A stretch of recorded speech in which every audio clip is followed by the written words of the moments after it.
নমস্কাৰ সকলোলৈকে আৰু মোৰ চেনেলটোলৈ পুনৰবাৰ আপোনালোকক স্বাগতম জনাইছোঁ। মই ডলা এখনত কেইখনমান পিঠা ৰ'দত শুকুৱাবলৈ লৈ গৈ আছোঁ। আপোনালোকে ধৰিব পাৰিছেনে এয়া কি পিঠা?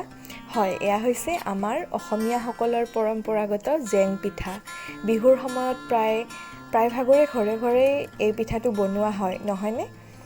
যিসকলে এতিয়ালৈকে এই পিঠাটো ঘৰত বনাই খোৱা নাই বা বনাব জনা নাই, তেওঁলোকৰ বাবে এই ৰেচিপিটো আজি মই লৈ আহিছোঁ। আমাৰ ঘৰত কেনেধৰণে বনোৱা হৈছিল সেয়াই আপোনালোকক মই আজিৰ ৰেচিপিটোত দেখুৱাম। আহকচোন চাওঁ এই ভিডিঅ'টো মোৰ। এই জেং পিঠাটো বনাবৰ বাবে ৰাতিয়ে 1 কেজিমান চাউল তিয়াই থোৱা হৈছিল আৰু পিছদিনা খুন্দি লোৱাৰ আগে আগে চাউলৰ পৰা পানীখিনি আঁতৰাই পেলাই দি চাউলখিনি অকণমান জৰজৰীয়া কৰি লৈ এনেদৰে উৰালত পিঠাগুড়ি খুন্দি লোৱা হৈছিল। আপোনালোকে সহজে কৰিবৰ বাবে মিক্সিটো চাউলখিনি খুন্দি পিঠাগুড়ি উলিয়াই ল'ব পাৰে। পিঠাটো বনাবলৈ চাউলৰ গুড়িখিনি বহুত মিহি হ'ব লাগিব, সেইকাৰণে মিহি চালনী এখনেৰে এনেদৰে চাউলৰ গুড়িখিনি আকৌ এনেকৈ এবাৰ চালি লোৱা হৈছে। চাউলৰ গুড়িখিনি এবাৰ চালনীৰে চালি লোৱাৰ পিছত এনেদৰে পুনৰ উৰলত এখন চফা কাপোৰ বান্ধি লৈ হাতেৰে মিহিকৈ চাউলৰ গুড়িখিনি আকৌ উলিয়াই লোৱা হয়। যিহেতু আগতেও আপোনালোকক কৈছোঁ পিঠাটো বনাবলৈ চাউলৰ গুড়িখিনি যথেষ্ট মিহি হ'ব লাগে। মিক্সিত অতি সহজতে আৰু কম সময়তে হৈ যায়। যিহেতু আমাৰ ঘৰত এনেদৰে উৰলতে কৰা হৈছে, সেই পদ্ধতিটো আপোনালোকক দেখুৱাই দিছোঁ।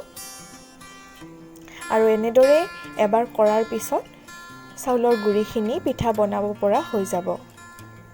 তো এতিয়া পিঠাটো বনাবলৈ একাপকৈ 6 কাপ চাউলৰ গুড়ি এটা বহল পাত্ৰত লৈ লৈছোঁ।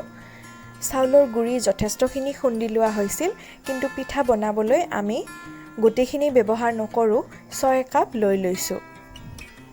ইয়াৰ পিছত চাউলৰ গুড়িখিনিৰ লগত আধা চামুচমান নিমখ দি দিছোঁ। যদি চাউলৰ গুড়ি বেছি হয় আপোনালোকে বেছিকৈ দি দিব। আৰু ঘৰতে বনাই লোৱা কলৰ খাৰ 3 চামুচমান দি দিছোঁ। ইয়াৰ সলনি আপোনালোকে বেকিং পাউডাৰো ব্যৱহাৰ কৰিব পাৰিব। এতিয়া চাউলৰ গুড়িখিনিত অলপ অলপকৈ পানী দি হাতেৰে এনেকৈ সানি লোৱা হৈছে। পানীখিনি এবাৰতে দি সানিব নালাগে, অলপ অলপকৈ জোখ অনুযায়ী সানি থাকিব লাগিব। ঠিক এনেদৰে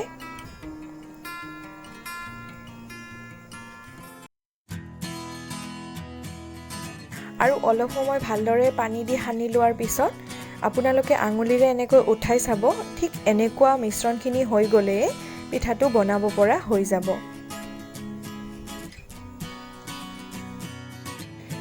পিঠাটো বনাবলৈ টাৱা এখন গৰম হ'বলৈ দিব লাগিব আৰু টাৱাখন গৰম হৈ গ'লেই এনেদৰে ৰিফাইন তেল লৈ ওপৰত মুচি দিব আৰু মুচি লৈ পিঠা এখন এখনকৈ বনাব পৰা হৈ যাব। আৰু পিঠাটো বনাওঁতে গেছৰ জুইটো কমাই ৰাখি এখন এখনকৈ বনাই যাব। পিঠাগুড়িখিনিত এনেদৰে আঙুলি ডুবাই দি পেলাই আঙুলিৰে টাৱাখনৰ ওপৰত এনেদৰে ঘূৰাই ঘূৰাই বনাব লাগিব। দেখিছেনে, খুব ধুনীয়াকৈ সূতাৰ নিচিনাকৈ ওলাই পৰিছে। আৰু এতিয়া হেতা এখন লৈ পেলাই এনেদৰে উঠাই দিব। টাৱাখন যেতিয়া গৰম হ'ব ধুনীয়াকৈ পিঠাটো উঠি আহিব। হাতেৰে এনেকৈ দি এটা ভাঁজ কৰি 3-কোণীয়া কৰি ৰাখি দিব।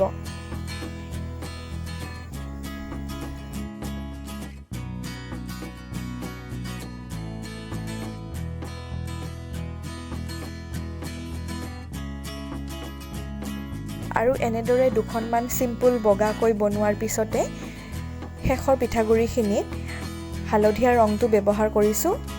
যিহেতু হালধীয়া ৰংটোৱে আছিল সেই ৰংটোৱে ব্যৱহাৰ কৰিছোঁ। আপোনালোকে যিকোনো ফুড কালাৰ দিব পাৰে।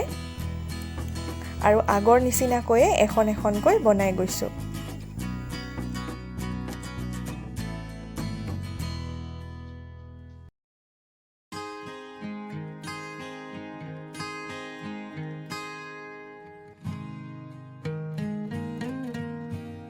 আৰু এইদৰে কেইখনমান পিঠা বনোৱাৰ পিছতে ৰ'দত শুকুৱাবলৈ দি দিছোঁ। চোকা ৰ'দ হ'লে ভালদৰে এদিনতে শুকাই যায়।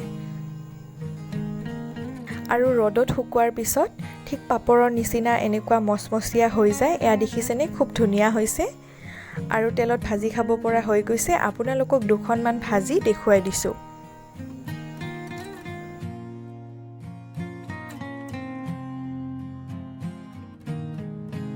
এয়া আপোনালোকে দেখিলেনে খুব ধুনীয়াকৈ ফুলি উঠিছে। খাবলৈ খুবেই মচমচীয়া হয় আৰু সোৱাদ হয়। আপোনালোকে ঘৰতে এনেদৰে বনাই খাই চাবচোন। খুবেই টেষ্টি হয় আৰু সৰু ল'ৰা ছোৱালীসকলেও খাই বহুতেই ভাল পায়। আপোনালোকে নিশ্চয় বনাই খাব। আৰু যদি মোৰ আজিৰ এই জেং পিঠাৰ ৰেচিপিটো চাই ভাল লাগিল তেতিয়াহ'লে ভিডিঅ'টোত এটা লাইক কৰি দিবলৈ নাপাহৰিব। লগতে মোৰ চেনেলটি ছাবস্ক্ৰাইব কৰি ল'ব। কাষতে থকা বেল আইকনটোও দবাই দিব যাতে মই পিছলৈ ভিডিঅ' দিওঁ তেতিয়াহ'লে আপোনালোকে চাই থাকিব পাৰে। আৰু লগতে মোৰ ভিডিঅ'টো শ্বেয়াৰ কৰিবলৈও নাপাহৰিব।